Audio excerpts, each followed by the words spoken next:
Your car knows where you drive. It knows how fast you go. It knows what you say inside the cabin. It knows who you call, what music you listen to, and whether you brake hard. And here's the part nobody tells you, it's selling that data.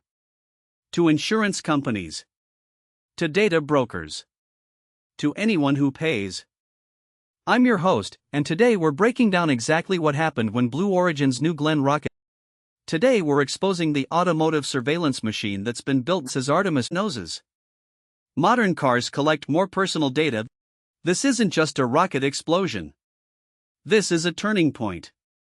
Thursday evening, May 28th, Blue Origin's team at Launch Complex 36A is running a routine static fire test. That's where you fire the engines while the rocket is bolted to the pad. Standard procedure before every launch. New Glenn's 7B4 engines ignite. For a few seconds, everything looks nominal.